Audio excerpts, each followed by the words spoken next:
Pokemon Scarlet and Violet, when they were released, was an absolute spit in the face to not only Pokemon fans, but the state of gaming as a whole, and completely shattered my faith in the franchise I'd once loved so long ago. I had bought the game upon release, and I couldn't even get to the first gym before I took my copy back to GameStop to pick up literally anything else. This game is a testament to the average consumer and really goes to show that as long as it has the Pokemon name attached to it, people are gonna eat it right up. When I had turned the game in and put it down for good, I said that I would never buy the game again, but if you love something, you can never truly let it go. I hated the game with all of my being, and I do mean this when I say it. Pokemon Violet was one of the worst games I have ever played, but ever since I parted ways with the game originally, there was always that lingering feeling in the back of my mind. Was I too harsh on the game? Maybe the game could actually be decent, is what I always thought, as my resolve was absolutely unwavering. Almost everyone I had talked to had at least enjoyed their time with the game, and at its core, it's still Pokemon. And I did once love Pokemon. I loved the turn-based combat and the lovable creatures that once inhabited the world. Now, in my original, albeit short first run of the game way back in November, I felt that I had gotten a good enough feel for the game where I wouldn't need a second look at it, but there are a few reasons as to why I'm making a big effort to really look at this game for what it is truly. I hadn't really tackled any of the challenges set before you when the game really gets going. Like, at all. You had the 8 gym leaders in your typical Pokemon-styled adventure, but you also get harassed about 2 other main quests to do throughout the game, being something to do with the game's new evil team, Team Star, and something to do with Arven. I had to look up the name for Arven because I had completely forgotten his name entirely, so that alone tells you I didn't really pay any attention during the opening hours of the game. So, on May 27th, 2023, I marched my happy ass back into GameStop and paid another $60 for the game. If I don't like this game, I'm really gonna start hitting myself. Listen, I'm fully capable of admitting when I'm wrong on a subject, especially when it comes to video games. I've come to terms with a lot of different things that I've been wrong on in the past. I'm not so stubborn to the point where I firmly hold on to my beliefs without nothing to back them up. If I was like that, I would have never played the game in the first place and I would have come to a decision from press stuff. So part of me really hopes I'm in the wrong here, since so many people seem to really enjoy the game, and I can't see what there is to like here, I really do. So, without further ado, let's boot up Pokemon Violet and find out what the hype, or lack thereof, is really about.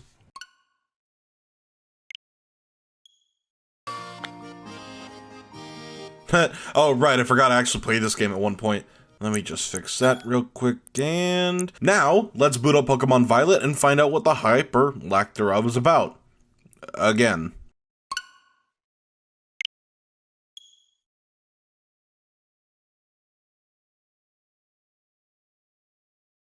I hate it already.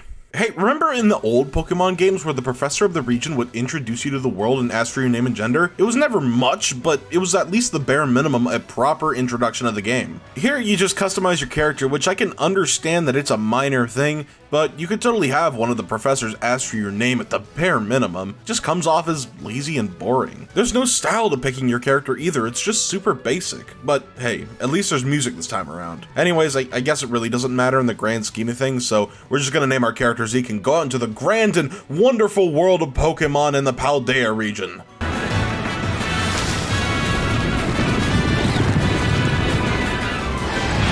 If the game would load properly! Look, I know we're not even in any sort of gameplay, but come on! This is unacceptable! The cutscene is pre-rendered! The Switch should be able to handle it, there's no reason it shouldn't be! This game doesn't even have anything going on in it, yet we're already seeing performance issues and things that we shouldn't be seeing them in! I can assure you, this isn't because OBS was doing that thing it always does. My recording was just fine the whole time! Seriously, there should be no reason for lag spikes in an already rendered scene. Games like Xenoblade Chronicles and Breath of the Wild / Tears of the Kingdom, there are pre-rendered cutscenes that do the exact same thing as this, but so much better. And let's not forget that those games are as big, if not twice as big as this game. The cutscene is both lagging and there's abysmal amounts of pop-in. For example, in Xenoblade Chronicles 3 DLC Future Redeemed, we get this big overview shot of the world as we're introduced to the characters Matthew and A. There is not a single bit of stutter or pop-in at all in this section of the game because it's such an important moment. First impressions are quite literally everything in games like this, and it should set the tone for the rest of your playthrough. I really hope this isn't a sign of bad things to come. One thing I can say though is that the cinematography is pretty alright. Like, even with the popping and everything, if the cutscene just didn't lag, this opening shot would actually be pretty alright, maybe even acceptable. The character models and the way they move look pretty good too. It's only that you see a small glimpse of them though. Like a blink and you'll miss it. Like I said, the fact that this cutscene can't even run well already puts a bad taste in my mouth. We see the legendary Pokemon soaring through the skies and then collapses and splashes into the ground as it cuts to black. We then immediately cut to our protagonist Zeke, as for a big step in Pokemon, I didn't know we'd be treating houses the exact same here. Not really a fan of this, but I guess it's fine. Not really that big of a deal, but what is a big deal is how this guy skews when going downstairs.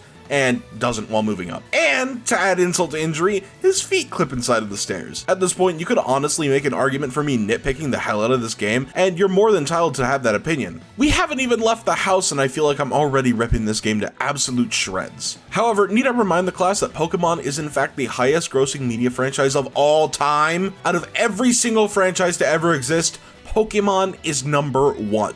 There should be absolutely no excuse to put out a product like this considering how much money they have. Now, of course, I know that isn't all the factors that go into play when making a game, of course. It's clear the game was rushed out of every door in existence. Like, I knew something was fishy when this game was first announced. It was too early, or at the very least it felt like it.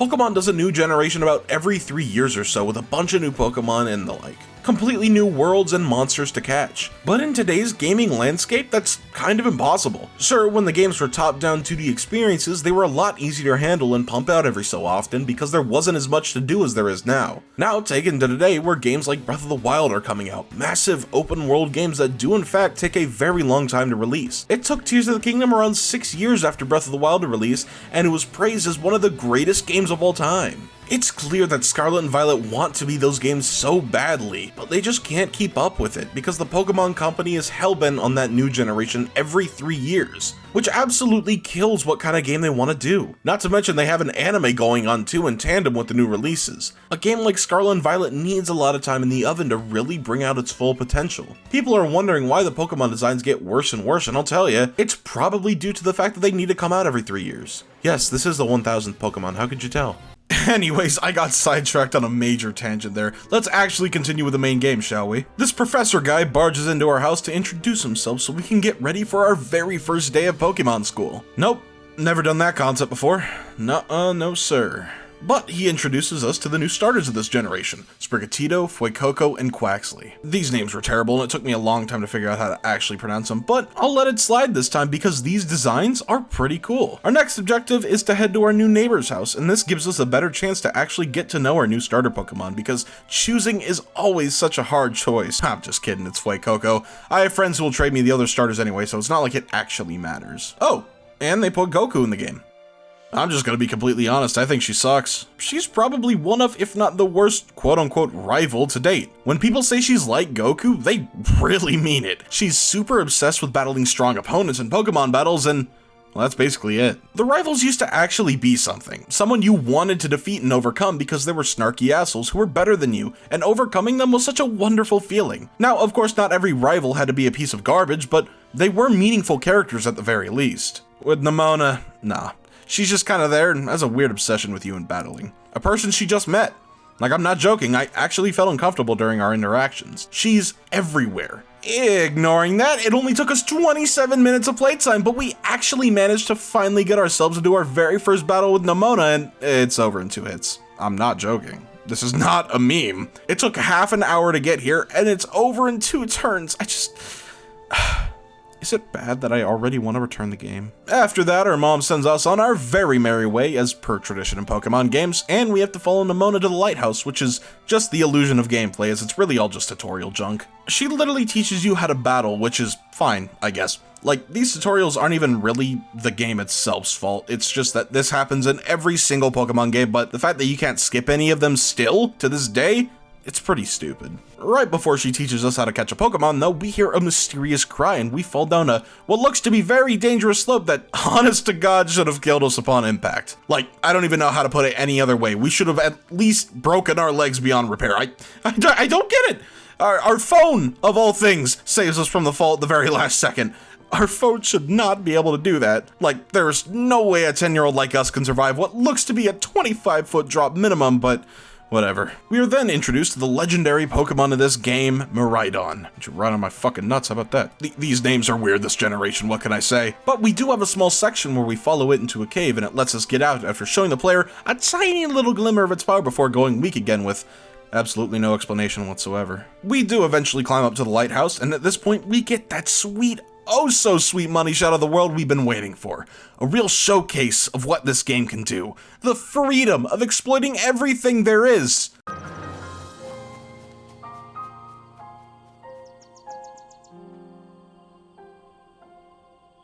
Oh, sorry, wrong game, my bad.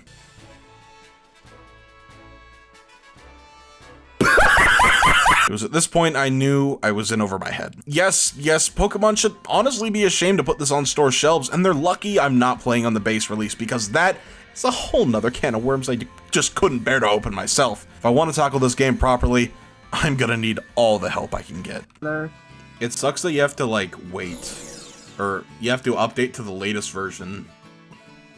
Because I wanted to play at the broken base release, but I couldn't.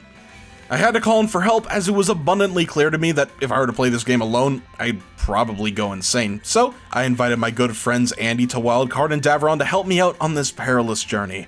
Oh, and Mattis No Cuts was here for some of it too, whenever he wasn't doing anything else. I didn't pay money for this. I paid $55 for this. Gifted this for Christmas. Lucky fucking you. Anyways, I guess I should properly introduce this feature into the fray, as it's one of the biggest selling points of Scarlet and Violet outside of the big world you could explore. The seamless online co-op is honestly a pretty big feature and a more than welcome one here in this game. I'm more than willing to give credit where credit is due, and the fact that they were actually able to cram this in the game at all without any real lag spikes or delay is an absolute technical marvel to me.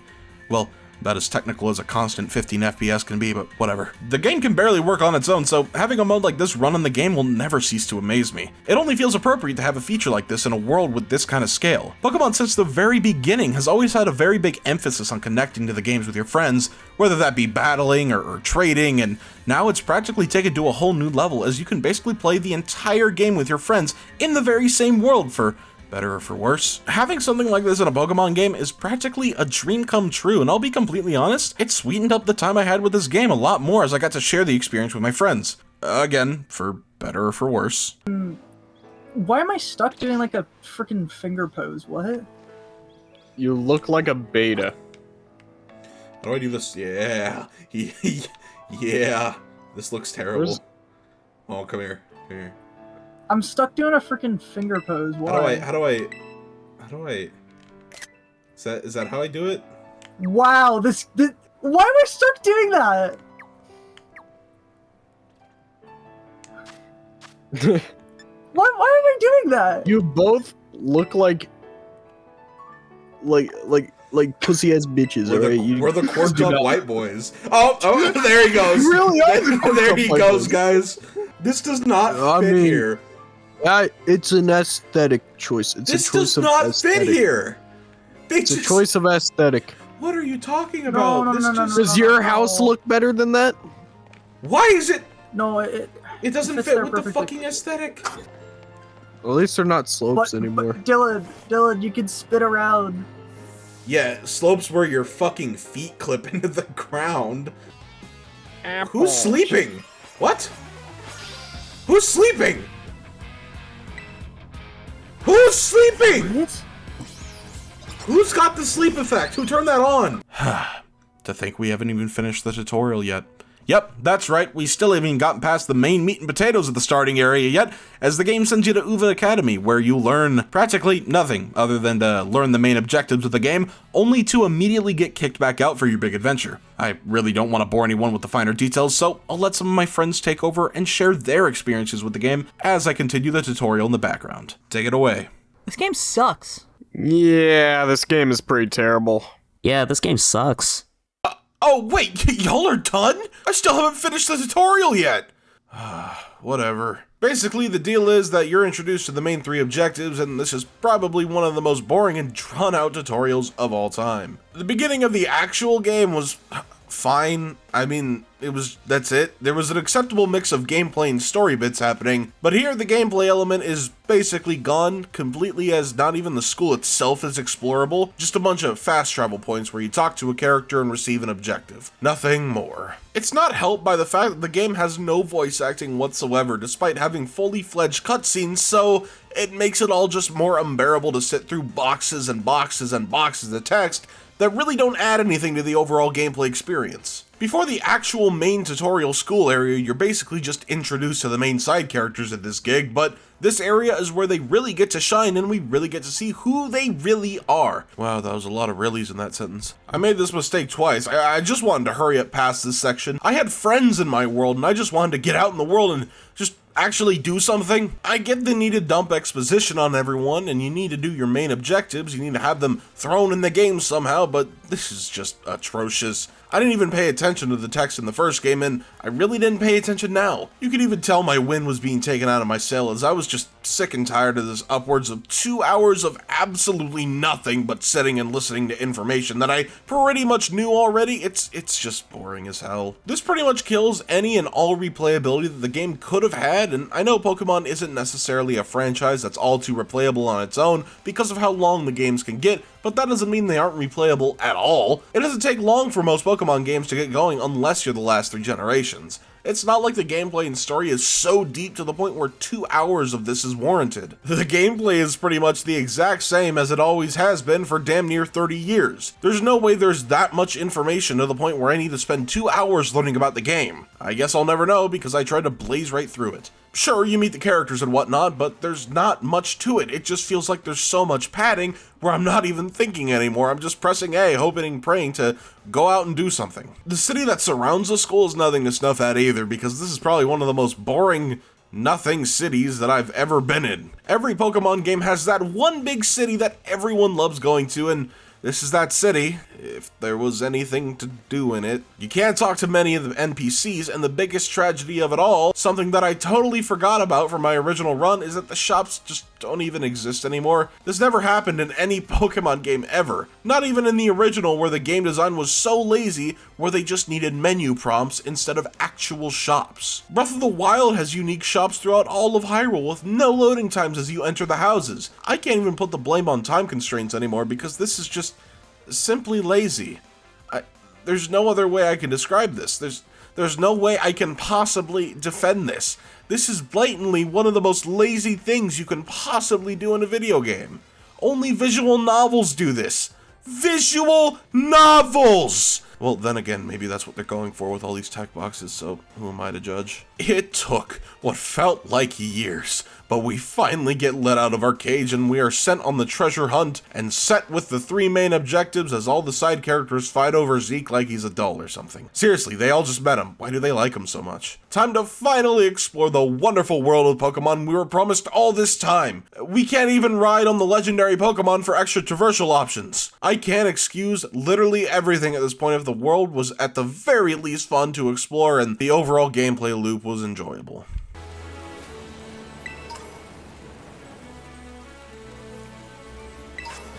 I've given so many chances for this game to be good. I feel like I've been negative about this game for way too long. I really don't want this video to get too repetitive, considering we have a whole lot more to go.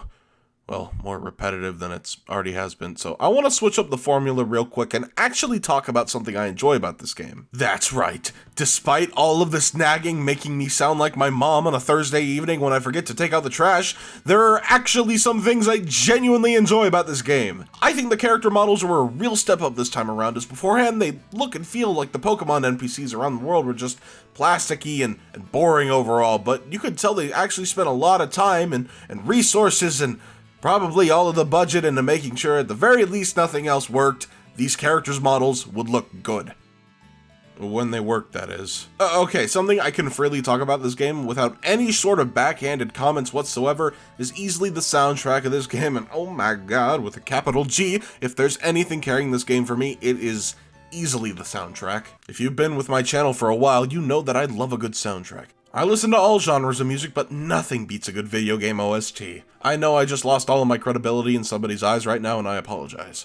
I acknowledge that what I'm saying is corny as hell, but you gotta believe me. I grew up with songs from Nintendo games before I even knew what the word genre meant, so you gotta cut me some slack. Especially since nowadays, now you're just gonna have to hear me out when I say this. I'm not saying the current landscape of music is bad, but it's really hard to just sit down and relax to a song, you know? Especially with one of my favorite genres being heavy metal. So it's always a godsend whenever a video game comes out with a banger soundtrack, because there is a good chance you'll find a bit of everything to like in it. If I wasn't sounding corny before, I'm really gonna sound corny now because I'm gonna use a Sonic game as an example. Sonic Frontiers is a prime example of something for everyone when it comes to the OST, especially for me. If you told me beforehand we'd be getting heavy metal in a Sonic game, I would call you crazy, but here we are. Heavy metal, atmospheric, EDM, hell, lo-fi of all genres appear in this game, so like I said, there's always something to like in these types of OSTs.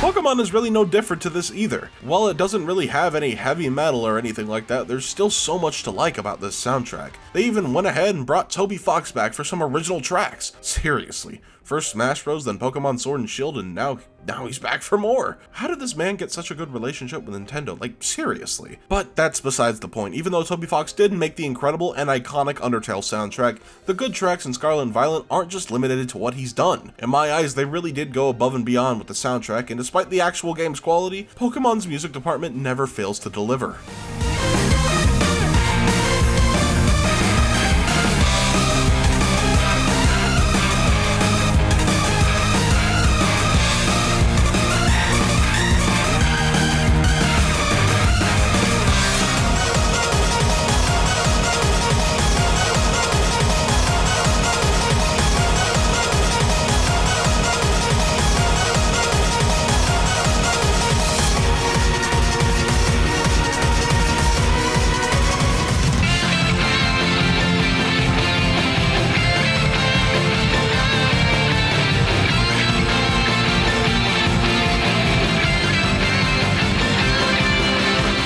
While I'm on the relative subject of Terra Raids since I played the theme, I feel I should finally talk about the game's main gimmick, that being the Terra Orb and the ability to terrestrialize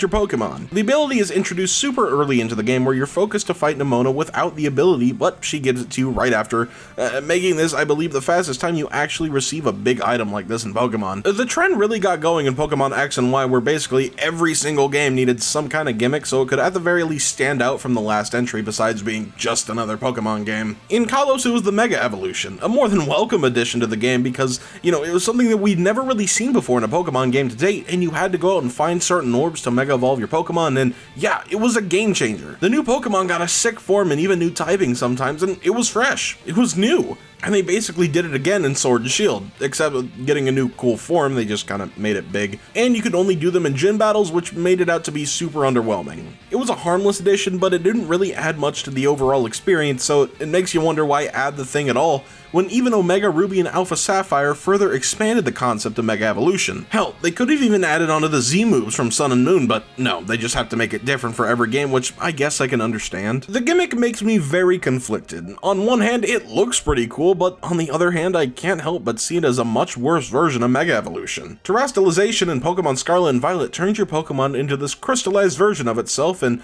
basically soups up your Pokemon with a neat little topping and can even sometimes change its type depending on where you find it. This is a pretty decent concept. If it weren't for the fact that Mega Evolution kinda did it first and better.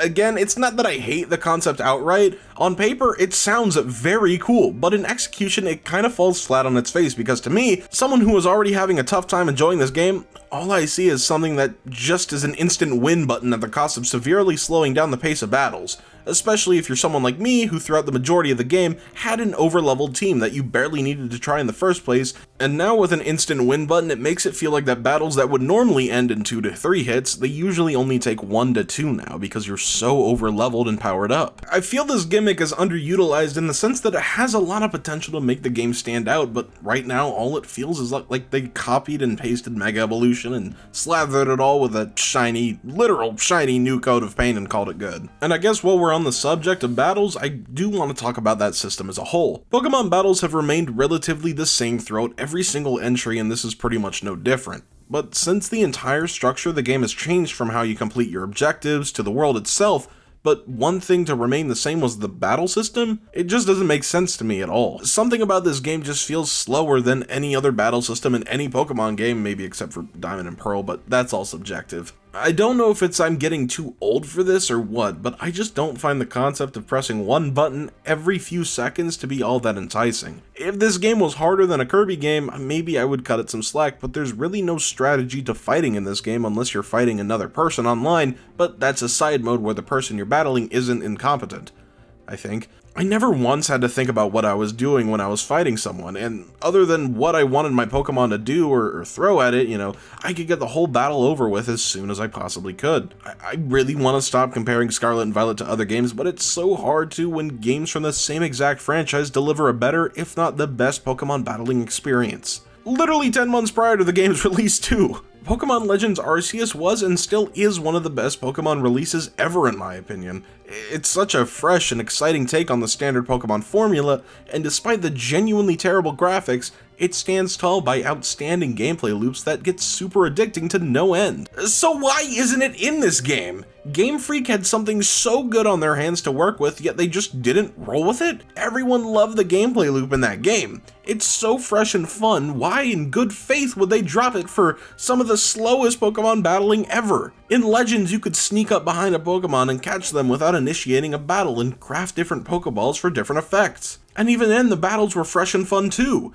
You could choose between the speed style or the action style, and you could sacrifice power for speed or speed for power, and it was created for some actual strategy within the game. And that's not all either, because they even changed how you fill out the Pokedex. There were multiple objectives to complete to fill a Pokedex entry, and it requires you to do much more than simply catch the Pokemon and be done with it. That's cool! That makes me want to go out and complete the Pokedex, because not only have we not seen this kind of gameplay before in a Pokemon game, it's just a really good concept in execution. It's fun to go out and catch Pokemon and complete the objectives required. We love that. We want more of that. That gameplay loop would be perfect for this type of game, especially since the open world is seamless this time around. Unlike Arceus, which had 5 isolated areas within a hub, it feels like it doesn't matter what you do in the game because you know you're just gonna win. All the gameplay boils down to, for my playthrough, was pressing A and waiting for something to happen, especially when you terrestrialize. The ratio in which you actually do something versus watching something happen is just absolutely staggering. Pressing one button isn't really the only issue here, it's been like this for years. It's simply because the game is mind-numbingly easy, and it's so easy to just get overpowered in this game. Now, I won't lie, I did have help getting into the state I was in the game. One of my friends had actually already beaten the game, and we fought in a terror raid against a level 75 Bronzong, which gave us a staggering amount of goodies for my adequately leveled Pokemon, which shot me up to greatness. Which is also something that I could touch on for a lot of reasons. The fact that you can get this overpowered this early by just having a friend around is completely stupid, but that is, stupid again. There's one simple fix to this issue, however, that being the game should have 100% implemented, but somehow didn't. It's having the main objectives actually scale to your level. This is a feature I thought would happen while playing the game, as the game advertises the fact that you can go anywhere and do anything, but it's really just the illusion of choice, as everything has a set level, and it doesn't scale as you go further within the game, which is just stupid. You have 3 objectives where it's the 8 gym leaders, the 5-star Fall Street bases, and the 5 objectives with Arven that upgrade your traversal abilities, and not a single one of these objectives scale with you. So you could do one of these objectives and get absolutely bodied in the early game, or you could come back late game and absolutely sweep the competition. It's clear that the game wants you to do things in a certain order, but I guess if you really wanted to, you could go take on the strongest gym leader first. But at that point, you'll just sweep through absolutely everything else, making progression have no real point to it. Yeah guys, you really sold me on the freedom there.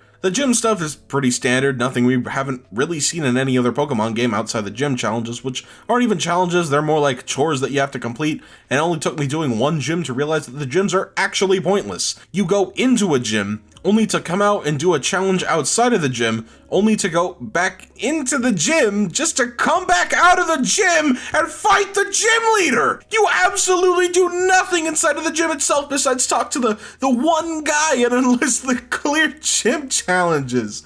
This is pointless! Oh, and we're back outside the gym again. Why?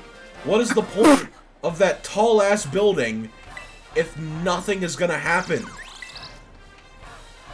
You're literally in the first floor. You talk to the guy, go out, do the thing. No, you talk to the guy, go out, talk to another guy, do the thing, and then you go back in to talk to the guy, only to come back out to finally challenge it. Oh my fucking god. I'm going to roast the fuck out of this bitch. I wish I could say I'm surprised, but the fact that most towns only have 1 or 2 houses that you can actually enter in, and that aren't menu prompts, make it not so surprising as it should be. This isn't really a good look. I remember in older Pokemon games where in each city there would be some cooler, unique point of interest or even lore that would make the town unique and stand out from the rest. Areas like Lavender Town that are memorable and stick with you for a very long time after you leave the city. None of these towns are really that memorable in any way. There's no point in exploring these things. They only serve for gyms and fast travel points, and that's literally it. Some of them have interesting designs, sure, but nothing's ever really done with them. It's so frustrating. Although there is something good that comes out of these gym challenges, that being the character designs are really, really good. These character designs are super unique and memorable compared to past Pokemon games, and that's not to say the designs of the past games have been bad, but it's very clear that they've stepped up their game with the last few games as the designs are quite memorable. I did touch on this briefly as I mentioned how the character models and designs were positive, and they really nailed it this time around with the main characters you face throughout the world. Nemona has a really cool design, and my favorite gym leader designs were the water and grass leaders. My only real gripe with them is that for the most part they really don't have any character to them.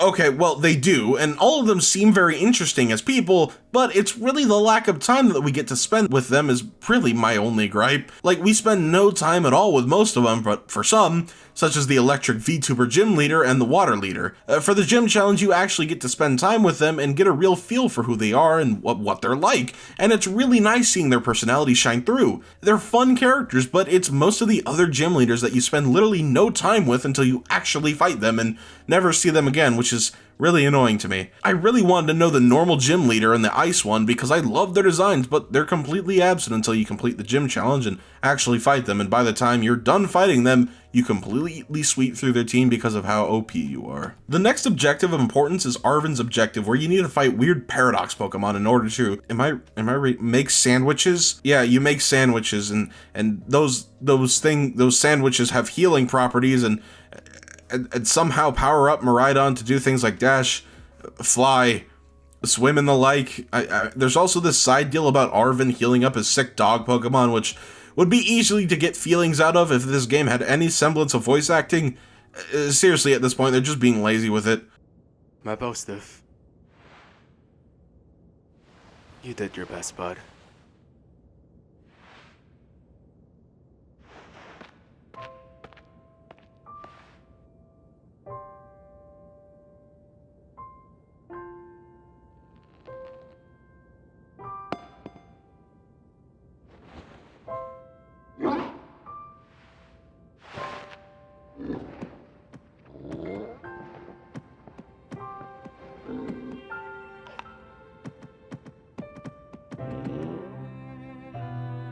Bud!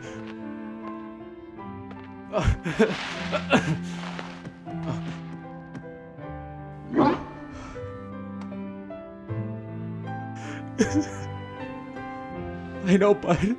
Me too.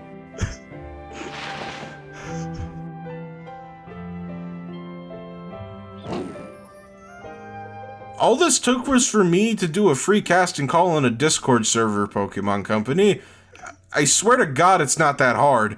But overall, it's an alright side mission. I had absolutely no difficulty whatsoever because it's just so easy to become overpowered. Again, I really hate to compare games, but the abilities in Violet feel nerfed compared to Legends Arceus. The only thing I really have a problem with is the gliding. I mean, it sure as hell doesn't feel like you're gliding through the vast world, especially if you're in air for too long, as you sink to the ground like a friggin' rock because you decide to go up in the air. The other abilities aren't really anything to snuff at either. I mean, the only reason they're locked behind a main quest is purely for filler. They don't want you to climb a mountain too early, despite the idea of being able to do whatever you want from the start. It doesn't bother me, though, as they never went ahead and fixed that you can basically climb anything by jumping backwards on any slope. I think after playing through Violet, this mission objective is easily my favorite because it's the most character-driven story. Out of all the characters you spend time with in this game, Arven, from what I know, is number one. He's in every single mission you partake in. Not to mention, you guys share a meal every time you complete a mission with some cute snapshots of the two characters while eating. I forgot to mention these in the gym challenges too, but you do get these cute pictures of your character with every mission you complete in Victory Road, Starfall Street, and the Path of Titans. I won't spend too much time on these snapshots, I just think that this is another W for the game, as I always love seeing these after every mission. They're fun and creative, they show how expressive these characters are. It's clear that a lot of time and energy was spent on the way these characters move, and I think it's very obvious and not new at all when I say that these models are the most detailed thing in this game. But I've already stroked Pokemon's ego enough, back to the regularly scheduled review. As I said, I think Arven is the character they wanted you to spend the most time with because on your other missions, you rarely spend time with the main cast, others being Penny and Nemona. I think it's clear that they want Arven to be the main character of sorts outside of your avatar, and I think his dog story is pretty cute once it finishes up. Although the story of it all doesn't hit as hard as it should because it's all behind text boxes, but I believe I already went over that, although it's something I can't really stress enough how long of a way good voice acting could go in a game. Making a scene emotional or exciting provides a memorable experience for those who play it. What's the matter with it? Scared of heights. That's what I'd say. Well, no wonder. To those who see this and prefer the undubbed cutscenes, are you even real? The next and final mission to complete would be the Starfall Street operation, where you're informed from some mysterious person on your phone about taking down Team Star in a mission coincidentally called Operation Starfall. Okay, is this Pokemon or Sonic Frontiers? Seriously, the first big Titan bosses and now Starfall? I see what you're doing, Pokemon. Anyway, the goal is to go around the 5 Team Star bases to battle enough Pokemon until the boss for each base eventually shows themselves for an epic climactic battle. The way you disband Team Star is through their code, that if they're challenged and beaten in battle, they must resign their status as a boss and give their badge to you. That doesn't make you a boss for Team Star, it just shows how awesome you are, I guess. You're also accompanied by the Giga Chad Clive, who isn't the director of the school, Dr. Clavel. Let me tell you right now that he is not Clavel. Nope. Clive has a sick pompadour and Clavel wears purple. See, they're completely different people. But yeah, he's very active in your adventure to take down Team Star, but he has other motives too, which is to see that why they're a team in the first place. Out of the main missions of the game, I think this is probably the weakest. It has less to do with the plot of the missions, but more overall gameplay and how it's definitely the easiest mission out of the 3. You battle a guard at the front gate, which is your typical standard Pokemon battle. I don't mind these too much. I just mainly like them for how hard the music goes. Just another banger song to add to the menu of this game. The Team Star battle theme sounds like it came straight from Sonic Forces, which I know is going to irk some people, as the OST is very divisive among some, but it's an instrumentation only. It's very synthy and electronic, but at least Pokemon did what Sonic Team couldn't and made it actually sound good. It's a very solid track that I find myself listening to from time to time. After that comes the worst part, which is basically the main meat of the mission. You use 3 Pokemon from your party and go around this arena area and send them out to battle Pokemon.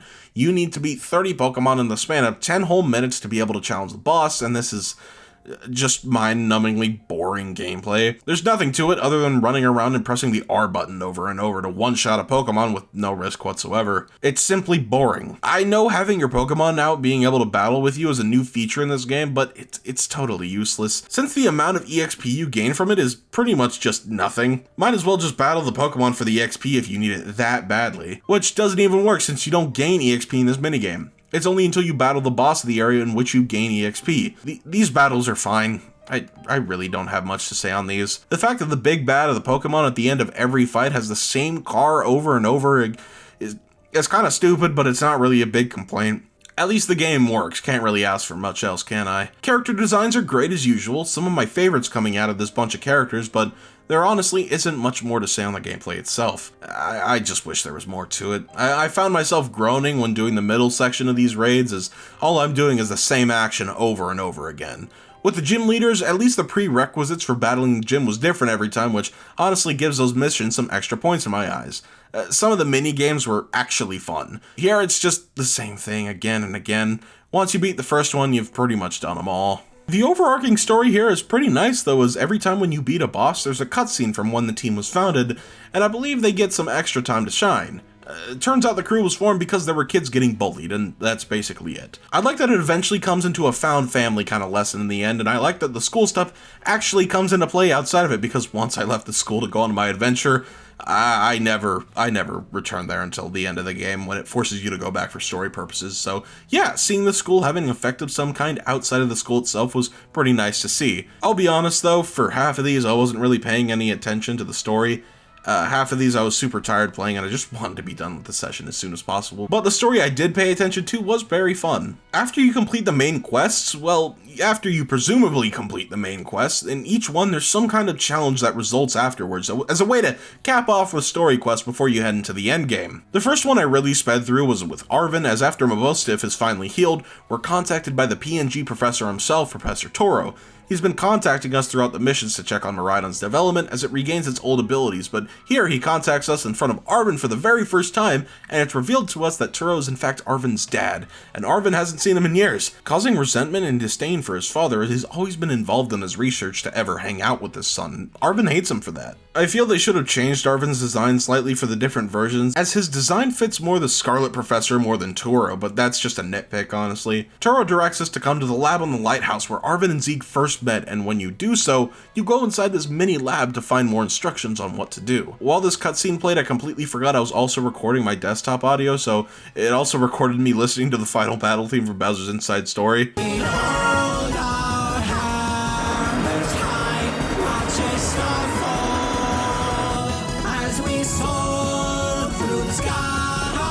You know, somehow this makes this cutscene 10 times better. It's relayed to us that we need to find Professor Turo down in Area 0, which is inside the big crater inside of the Paldea region. And this isn't a nitpick, just something I've noticed, but Nintendo really seems to have a thing for big open worlds with something very important in the middle of the map, usually being the final area. After that, Arven's rants about his dad some more before asking you, the player, to battle him to see if he's ready to go down to Area 0 since, well, that area is full of strong, high-level Pokemon that could take you out in an instant if you aren't careful. Oh, who am I kidding? This game is and always has been piss easy. There's no way it's gotten any harder as it goes on. This fight was an absolute steamroll. We even got to fight Mabosstiff as he's fully healed up now. Otherwise, this fight was nothing special. The ending of his main mission is basically just a setup for the endgame. Arven decides that we need someone who is good with strong Pokemon, and someone who's good at hacking computers, which lets off all the alarms in your brain go off as, oh wait, you know those people. Yeah, that chick who follows you around everywhere, and the other chick you had like 5 interactions with, 4 of being business relations. Don't ask me on how we came to that conclusion that she was good with computers, because I wouldn't be able to tell you. But after the mission is finished, we are now tasked with collecting a team that would be willing to go down into Area 0 so we can rescue Professor Turo and uncover the mysteries of the Violet Book. With that mission completed, we only have the final 2 to do. The end of the Victory Road quest is about as classic Pokemon as you can get. It's quite literally just the standard Elite Four and Champion fight. Once you collect all 8 badges, Nemona practically begs you to come fight the champion so you can basically be on her level and fight on equal grounds. The Elite Four is located right outside Mesagoza, which I often forget that you can get there through Mesagoza because I just crossed the big river, which I didn't really feel like going through multiple loading zones just to get there. The Elite Four this time around actually consists of a preliminary exam in the form of an interview about the challenges you faced along the way. I don't know who this was for or why it's here, but in all honesty, I mean, like, yeah, it's whatever, it's harmless, I guess, but It's not really affecting anything. Was this really the replacement to Victory Road or something? By the way, Victory Road this time around is a single linear line across a very short path with pretty much no challenge whatsoever in its wake. Long gone are the days where overcoming Victory Road was a satisfying final challenge. Now you just get interviewed, almost as if Pokemon is screaming at its fans to go and get jobs. I actually failed this interview. I know, right? Complete shocker. Not a single thing in this game has provided me any sort of challenge until I come to the Elite Four for an interview. It actually surprised me. The question that got me tripped up was the one they asked about the gym leader that gave you the most trouble, and the name of said leader. This question isn't actually challenging in any sense. The only reason I actually failed was because I never took the time to actually remember any of the characters present in this game outside of the main ones. All of these words mean nothing to me and look like mumble garbage. So I actually had to look up the gym leaders' names for the next try. The only character's name I actually remembered was the ghost gym leader named Rhyme, for obvious reasons, but if you pointed a gun to my head and asked the town name, I would be dead within seconds. After beating the interview, you're pretty much immediately finding the Elite Four members. Their designs are pretty cool, but I don't really have much to say on them. The normal gym leader being a member of the Elite Four was pretty cool to see though. He was one of my favorite gym leaders personality-wise, so seeing him back here was pretty awesome. Other than that though, these fights were just an absolute breeze. I mean, if I remember correctly, not even a single one of my Pokemon fainted throughout all of the fights because it was that easy. And not to mention there's a Pokemon Center and Pokemon right outside the place, so you could stock up on tons of items really quickly. There is no challenge here. I would honest to God say that the interview was miles more difficult only for the fact that I actually failed that, but here, not one single Pokemon went down and it's just shameful. But who knows? Let's take a look at the champion. The #1 trainer in all of Paldea is worth the overwhelming might of Zeke. This is easily the most disappointing champion fight out of any Pokemon game. I'm not exaggerating. I'm not even mad.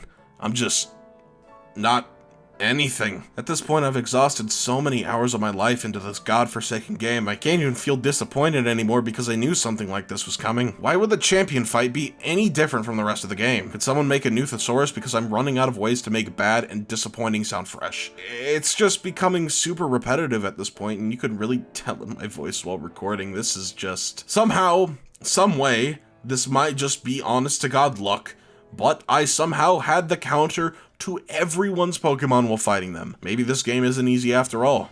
I'm just too good. The Victory Road mission ends with one final battle with Nemona on equal terms. This is the battle this game has built up since the moment you met Nemona.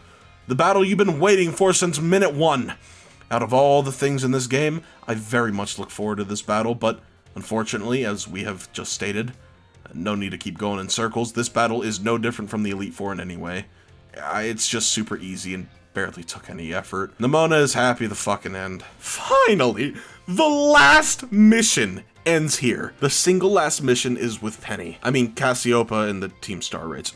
This one is probably the best one out of the 3. The ending, at least. You have to battle Director Clavel as he states he is actually Cassiopeia, which threw me off for a second because I thought it was pretty obvious Cassiopeia was Penny, but turns out that it was simply a fake out. I remember this fight actually giving me a bit of struggle. Pretty much like the first fight in this entire game that actually challenged me, or hell, give me a blackout. Multiple times, for some reason. After the battle is over, Clavel reveals that he is in fact not Cassiopeia, and wonders where the real one could actually be. You actually have to go and meet them at night on the school grounds, which actually took me an embarrassingly long time to figure out since, well, the only time I've ever actually been in the school is the very beginning of the game, so I have no idea how to traverse this place or know where anything is. After finding Penny, however, the fight was really easy. I mean, again, who would guess? I'd actually rather like to touch on the message presented within the mission. Throughout my playthrough of Violet, I've actually very much come to enjoy the Team Star storyline and find it very interesting to see where they come from. Of course, it's a little hard to keep my attention. I'm a TikTok kid, there's no Subway Surfers in the background. I'm just joking. It's just because it's all static boxes, so it's just nothing but reading. But from what I can remember, Team Star was formed due to the bullying issue at Uva Academy. Sort of a group of found family because they didn't really have any other friends, and I actually like this a lot. I'm not gonna undermine this with any slighted comment or anything like that. I genuinely think the motivations and characters of Team Star are great. I can easily see a lot of newer Pokemon fans, namely children, finding these characters very relatable. I feel like if I was a kid reading this, I would appreciate it too. But yeah, everyone meets up and has a very good ending with one another. Team Star actually meets their boss, which, yes, is Penny, and the director of the academy, Clavel, lets the Team Star members return to school while running a new division of the school to help trainers with battles. It's a very cute ending to the mission, and I really like it a lot. With all the missions completed, there's only one thing left to do, and that is... When approaching the endgame for Violet, I must admit I was excited, but in the worst way possible. I wasn't excited to see what was in Area Zero, or where the story was gonna go from here. I was simply excited because I knew I was nearing the end of this absolute slog of a playthrough. I knew I could finally be done with this game. I could go back to playing literally anything else, and I was playing this at the same time that I first picked up Street Fighter 6, one of, if not my new favorite fighting game of all time. I can sink so many hours into it, but as long as Pokemon Violet was sitting on my shelf unbeaten, I had to pick up the controller and play. It was at this point I was truly alone in my playthrough.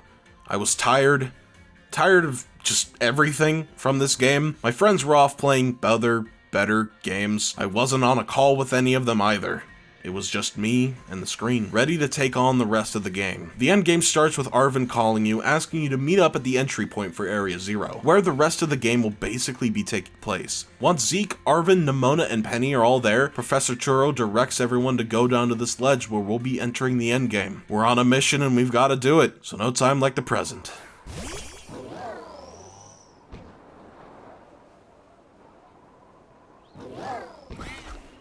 What's the matter with it? Scared of heights. That's what I'd say. Well, no wonder. But no need to be scared if we go together. How does that logic work? Get on!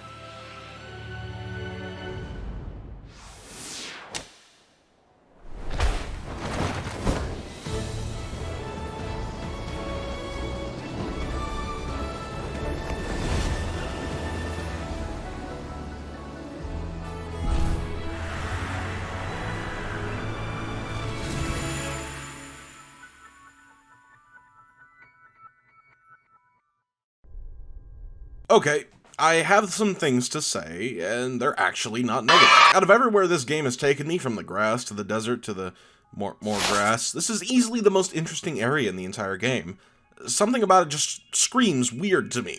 Artificial, almost. The lighting, it's off, but that's not because of the game bugging out for once. The music, it's eerie and confusing. This is pretty dope for a final area. I dig it a whole lot, and that's not something I was expecting. It was clear to me at this point that this is where the game was actually going to start picking up. It only took 25 hours to get here, but yeah, we faced some pretty tough, easy challenges, but this was completely different. We haven't heard pretty much anything from the professor in this game up until this point, and we've only really seen him in his PNG form talking to us at the beginning of the game and when Miraidon gets powers back, but nothing else. This guy, Turo, or Sada if you're on Scarlet, is a complete mystery, a blank slate, so yeah, I'm gonna perk up my ears in interest for once, as I'm actually intrigued in the story. This is what the game was missing throughout the whole ordeal, and I'm gonna be honest here, hopefully the ending to it all has a decent payoff. I know that saying this at this point is practically expecting to be disappointed, but this is the most interested I've been in the whole game, so just let me have this one. The main goal of this area is to descend down to the bottom to get where Professor Turo is, and we can't press on with Miraidon this time around, as simply because it's scared, forcing you to talk with all your friends you collected throughout your journey as you tread through the dangerous area. On the way down, you must disable 4 locks holding the professor down there by going into the 4 research stations where he's moved, continuing his research. Like I said, this area is super cool and frankly one of my favorite areas to explore. While continuing the shutdown locks, we also get to see more interactions from the crew. Watching these characters grow in real time and connect with one another after gushing about how awesome you, the player, are, is pretty nice. I almost never saw my dad my whole life. Oh? Is it time for the backstory reveal? Penny, shh. He was always busy with work, hardly ever came home. I cooked for myself, cleaned for myself. Mabostif was the only one I had to talk to. So yeah, I really don't know him at all, even if he is my dad. I try not to think about it. Try to just be proud that he was this famous genius. But the truth is, I would have rather had a dad who was there, even if he wasn't anything great. I haven't seen him for ages now, unless you count seeing him in the news or whatever. Used to at least get emails sometimes, but even D.Doe stopped a couple years ago. Huh? Well, I guess he just really came through for me when I needed him. Everything was going off the rails, school was a mess, and my friendships, well, ditto. Zeke was a really big help in getting that sorted out. And I'm sorry about earlier. I shouldn't have snapped at you like that. Nah, I was also giving you a hard time. Sorry, Penny. My name's Penny. You know, you're actually pretty nice for a little peep squeak. Don't call me a pipsqueaky big lunk.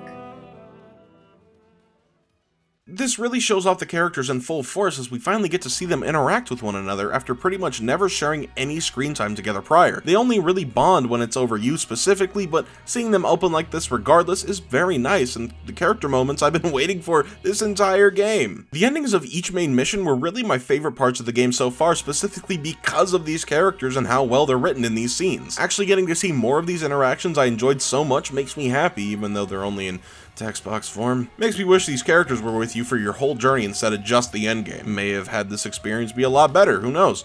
Oh, pro tip by the way, don't pick anything up or interact with any items while these characters are talking because you'll miss an entire text box because of it. Yeah, this is the latest version of the game by the way.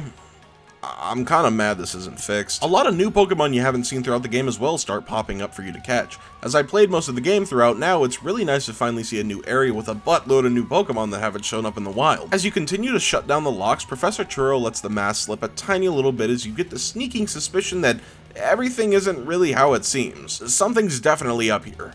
Intriguing. But that's really the main gameplay loop in the area. Go shut down the locks and traverse further into Area 0. This is probably the best the game has gotten for me so far because of the intriguing story and the really nice location. Eventually though, we do arrive at the very bottom of Area 0 where the professor is being located, and it's confirmed that Miraidon is actually from the future as it's an evolved version of this Pokemon you can catch out in the wild, which is a pretty cool detail. It's also confirmed that one of the Titan Pokemon you fought during the game was another Pokemon from the future, Iron Shreds. As you unlock the door to get the professor out of there, a bunch of Paradox Pokemon from the future come out to attack you, but since this game is the way it is, it's really nothing to it. And oh my god, Professor Jump Scare!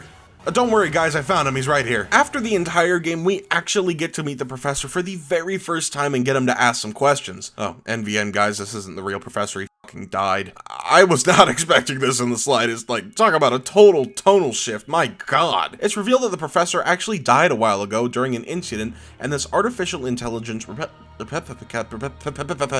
of the professor took his place. If you're gonna talk about death Pokemon, warn me next time, jeez. There's no joke here either, the professor is straight up dead, like, oh my god. I guess that explains why we never met him until now. Bro was enveloped into his research for his time machine so much that he died down there, which I guess explains why Arven stopped receiving emails from his dad a while back. I'm very conflicted about this story beat. In all honesty, it feels like straight tonal whiplash, as Pokemon slaps you into a fun, colorful world full of happy creatures, and all of a sudden we have to deal with a kid watching his father basically die. It's definitely something that doesn't belong in a game like this, especially with the whole time machine plot. It's all trusted upon you within the last hour of the game, and you're just kind of forced to accept it. However, I enjoyed the few context clues that were dropped here and there throughout the game, like having to fight a future Pokemon in the main story before coming down to Area 0. It's a really nice way to make the previous plots relevant further on in the game long after those arcs are complete. Gotta give these guys props where it's due. You don't know how long this video's been getting, but holy shit does it get grating as all hell to be negative all the time like this. I'm also a fan of integrating the Pokemon professor into the actual story like this, which is something we rarely often see in Pokemon games. They're always the first person you meet in pretty much every mainline game, only for them to just give you your starter and nothing more. So to see them be a central part of the story is pretty cool in my eyes. The goal is to stop the time machine and shut it down for good, as were the original professor's wishes, but it turns out that shutting it down won't be so easy, unlike the rest of the game prior. The defense systems will kick in as AI Turo will deactivate and fight whoever or whatever stands in the way to shut down the time machine. ID confirmed. Professor Turo, access granted. Initiate emergency shutdown. Please wait. Please wait. Access denied. Shutdown command overridden. Reinitializing. It's up to you now, Zeke. AI Turo switched to sleep mode. Activating defense protocols.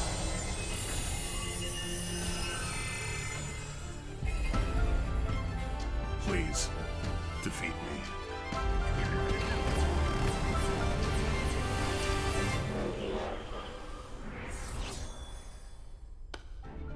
At last. At last, my dream is within reach. and you're not getting in the way. Okay, seriously, Pokemon, that was just me that time. I didn't even have to hire anyone. But for real though, now I'm invested. This is the first time in a very long time that I've genuinely given a shit about this game. The plot thickened to the point where it isn't just a paper-thin story holding everything together. There's legit stakes here. What you do actually matters, unlike the rest of the game. Now, of course, I'm very well aware that Pokemon stories within the games have never amounted to much in the grand scheme of things.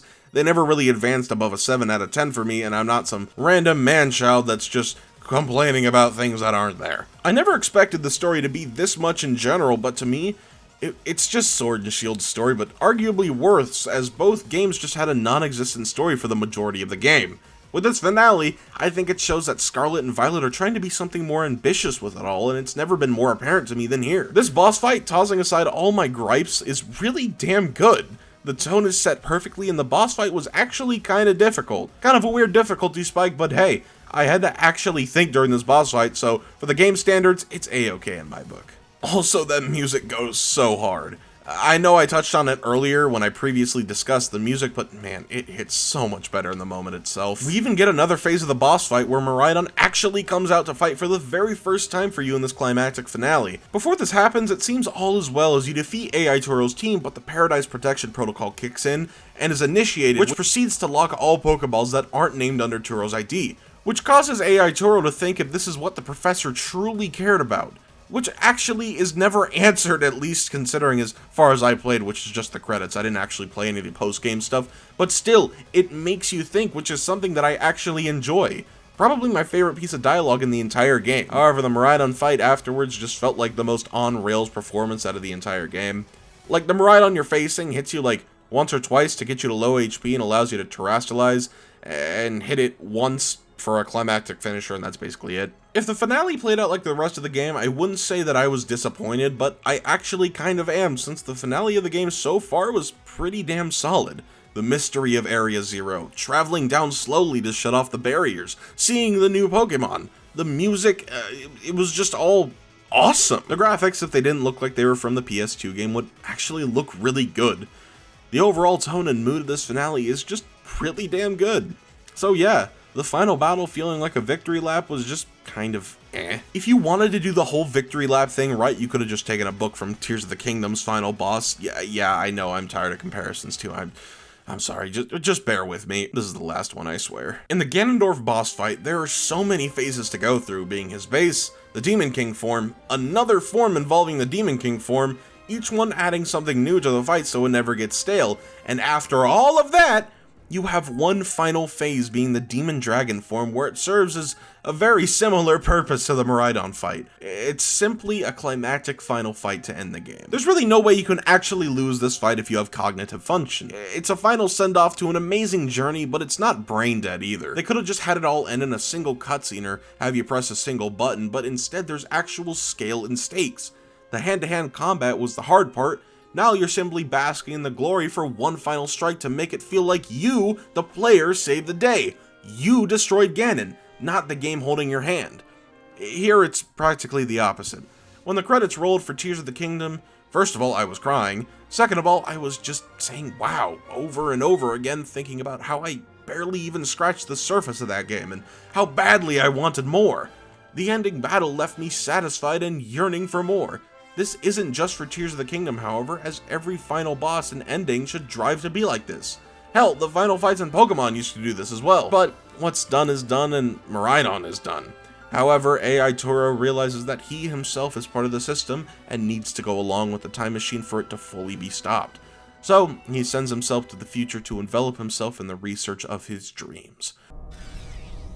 Farewell, my free adventurers. I bid you adieu.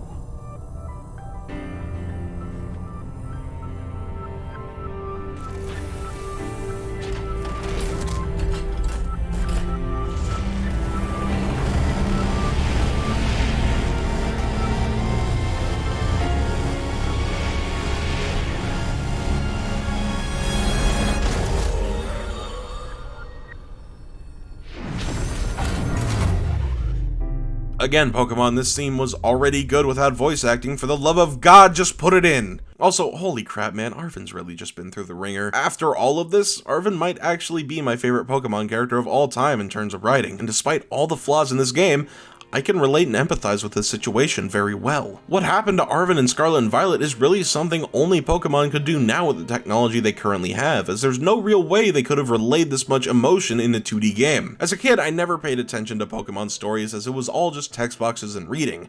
I'm not saying I don't have any comprehension skills. Okay, well, I'm a Dragon Ball fan, so that could be debated, I guess. But what I'm trying to say is that the emotional bits in early Pokemon games never really registered for me, as they could never be properly capture the emotion of the scene they were trying to tell, as these characters were all like 5 pixels tall and on a top-down perspective.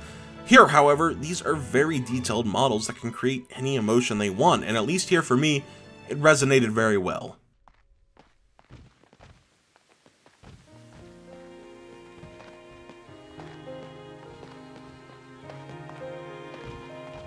Alright, everyone, listen up. What is it? Let's take the long road home and get a little more fun out of this adventure. I don't really... Sounds great. If we can load up on snacks first, I'm in. Hey, Zeke. Not you too. Whoa! Oh, alright, fine. I guess we're doing this.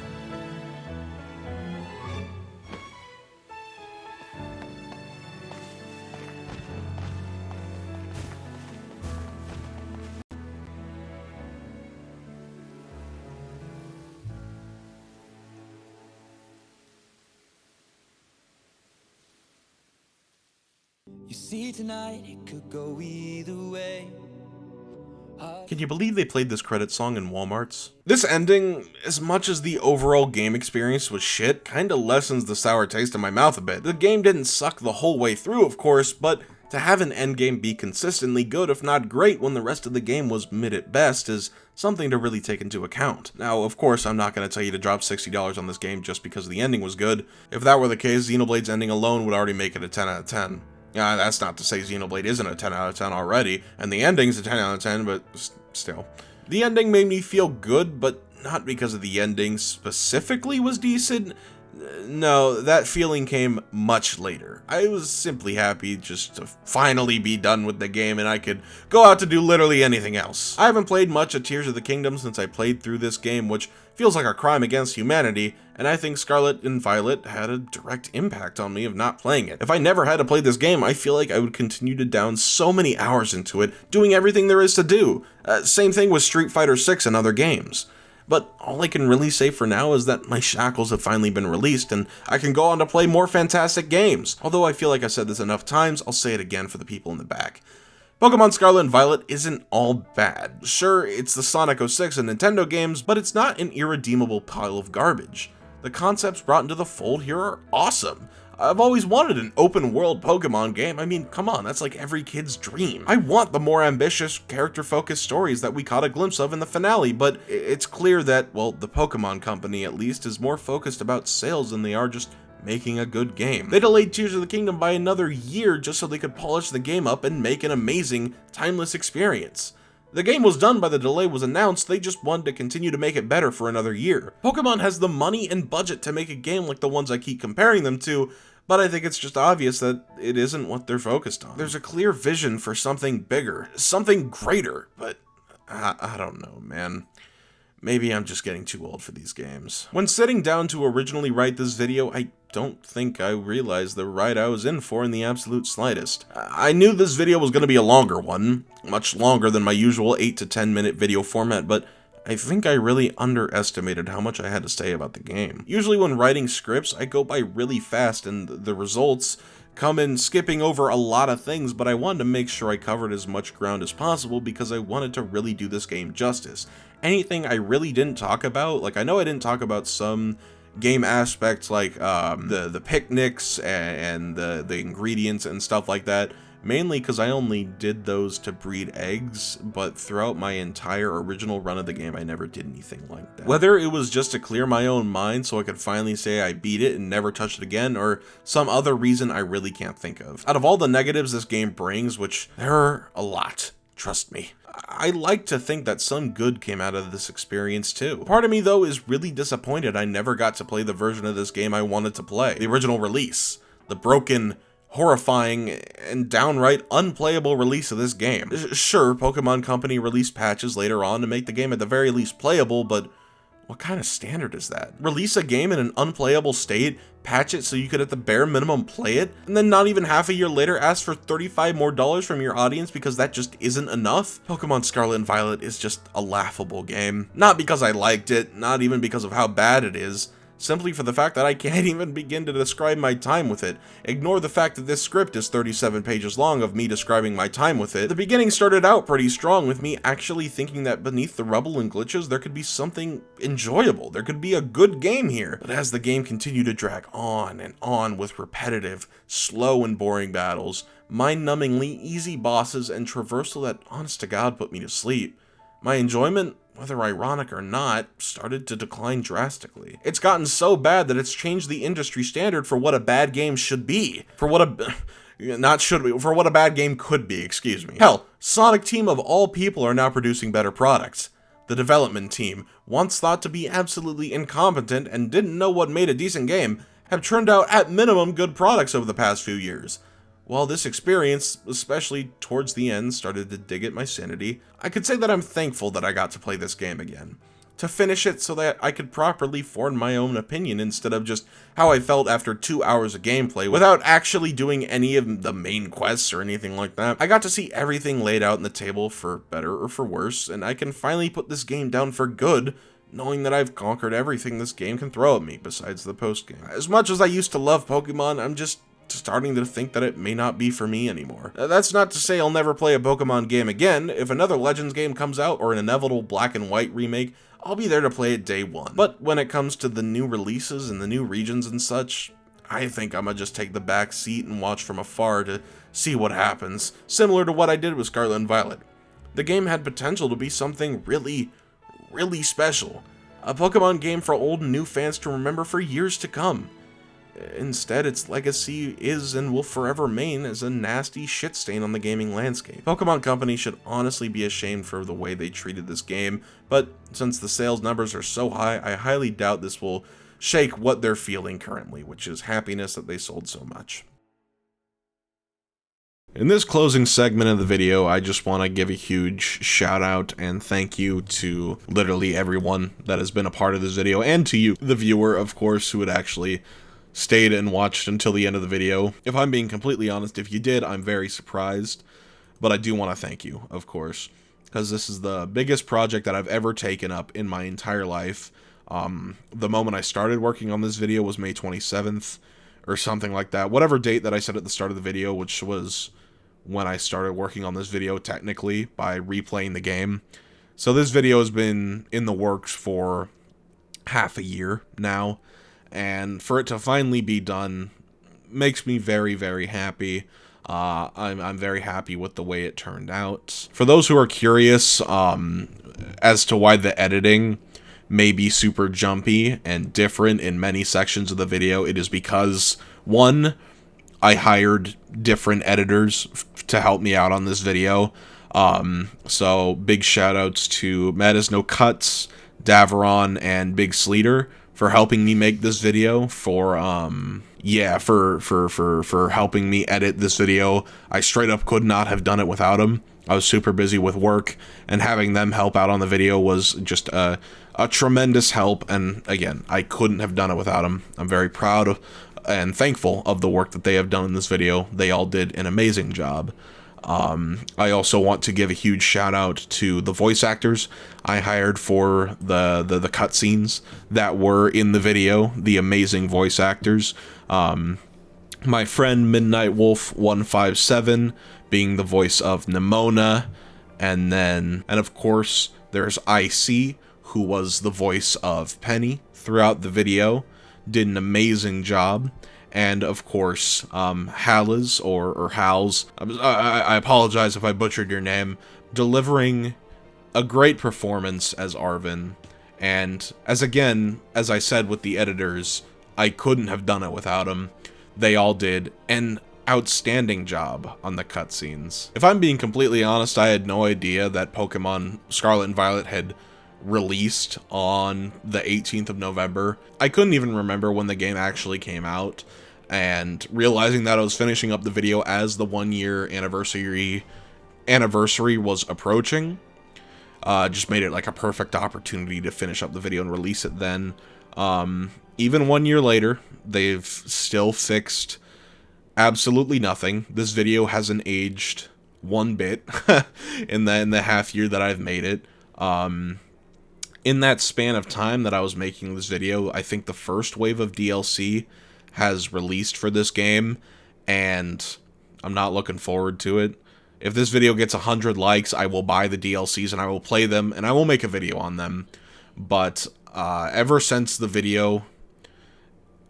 beat the game originally, I haven't gone back to it one bit, and the videos that I've seen of the DLC don't make me excited at all to replay it, because wow, it's, from what I've heard and seen, it looks like it runs just worse than the original game, which is not a good look at all, because they could have spent all this time fixing the game, kind of like what Sega's been doing with Sonic Frontiers, while also adding new content at the same time. But no, they just decided to add new content and not fix anything that was in the game, which is quite a shame. Yeah, it's, like I said, not a good look for them. I don't know if I'm gonna go and buy the next Pokemon release. I think somewhere in the video I say if there's like a black and white remake, I'll buy a black and white remake any day. But I mean like just the new, in general, Pokemon release. It's very disappointing to see just the state of the games. The franchise itself, literally everything outside of the games is great. The anime is great, the cards are great, the new series they're making, the stop motion, that looks great. But the games, the main series in which they originally spawned from, are doing really poorly for some reason. And that baffles my mind. But we'll see, I guess. That's gonna be it for today. I'm very tired. I'm going to bed and never looking back. If you like what you saw, please subscribe, like the video, comment about what's your favorite or least favorite part of Scarlet and Violet if you enjoyed the game.